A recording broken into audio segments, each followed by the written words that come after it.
Try GoToMeeting free for 30 days. Visit gotomeeting.com/techpodcasts.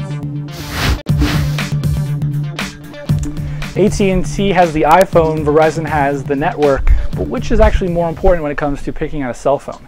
You know, Verizon is notorious for having reliable service. AT&T, on the other hand, has pretty horrible service, at least for iPhone users. But Verizon doesn't really have the same phone selection of other big carriers. So what's most important when picking a cell phone? We bring in a couple technology experts to talk about it. First off, Molly Wood joins us from CNET. Molly, thanks for being with us. Always a pleasure. Also, we bring in Michael Gartenberg from Interpret, it's a market research firm. Michael, thanks for being with us as well. Thank you for having me again. So with the iPhone, Molly, you're notorious for having problems with the iPhone. In San Francisco especially, where there's a lot of iPhone users, AT&T's network is only beefed up to handle all that data. You know, what's more important for you in this whole, coverage quality versus quality of phones?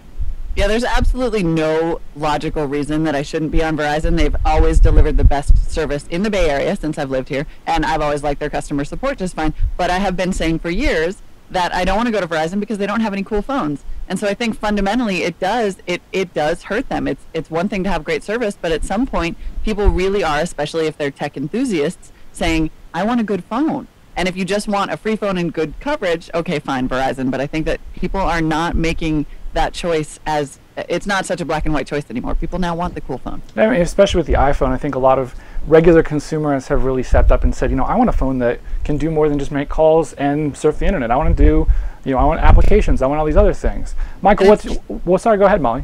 I was just going to say, it's not just the iPhone. I mean, the problem with Verizon is they don't have a good smartphone selection across the board. Like, if you're just telling me the BlackBerry Storm is it, I'm out. Yeah, exactly. And Michael, we've seen, this is kind of the year of the smartphone. With the Palm Pre, the BlackBerry Storm 2, a lot of people are saying is going to be a really big deal. The iPhone, of course, Verizon, none of those names apply to Verizon until the BlackBerry Storm 2, which we don't even know when that's coming out, frankly.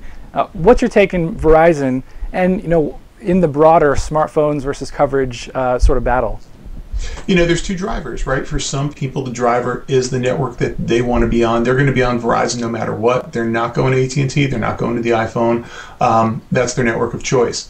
The problem that, Verizon has, though, for people who are driven by the phone, their phone selection, particularly as you get into the high-end space, which are really your great customers, is kind of limited. But for whatever reason, we just couldn't see Apple and Verizon getting together. And the good news is Verizon is clearly opening up slowly but surely, becoming more open to the idea of more open phones, less control. The iPhone phenomena has not gone unnoticed to them. Let's be clear about that. So with this, is the reason why Verizon's so close is because they want so much control, or is it a matter of they like making more money? I mean, originally it's rumored, at least, that Apple had come to Verizon and said, "Hey, we'll give you the iPhone," and they had passed because of all the wacky deal stuff that Apple, no doubt, started doing with AT&T. I mean, is it that element of control for Verizon, do you think, Michael? Well, it's where you're being driven. None of the carriers want to be the provider of just minutes and bit pipes. They want to provide services. They want to provide applications. They want revenue streams associated with that. In fact, if you look at what AT&T did with Apple, that's almost the antithesis of what they've done with every other device. The iPhone is the exception for AT&T, not the rule.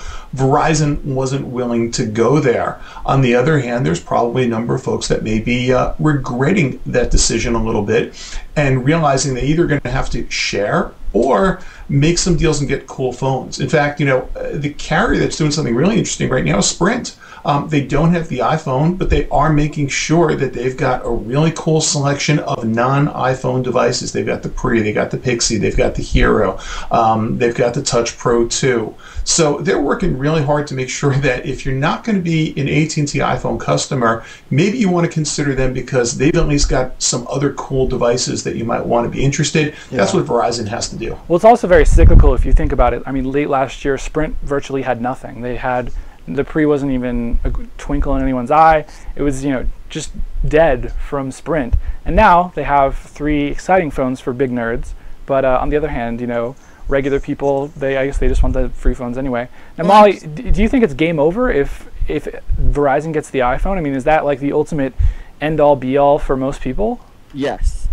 Absolutely. I mean, I can't tell you how many people I've heard say, you know, when people are asked why they would not buy the iPhone or whether they would, the number one reason that they give for not wanting to purchase an iPhone is AT&T. And I can't tell you how many people, myself included, have said if the iPhone appears on Verizon, it is definitely a done deal for me. I mean, I think that people are begging for that convergence of device and network, and it's kind of unbelievable that we don't have it yet, because you still, you know, Sprint is doing a good job of corralling themselves some cool phones, but you still you hear people say, I would love to have a Palm Pre, but I don't want to be on Sprint. And so I think people are really kind of crying out for, you know, having our cool phones on Verizon. Not to be so hard. Yeah, exactly. Well, and right. You know, well, just don't hold your breath, though. It's just iPhone and Verizon just doesn't appear like something that's going to happen anytime soon. Not until Verizon moves over to the next generation networks.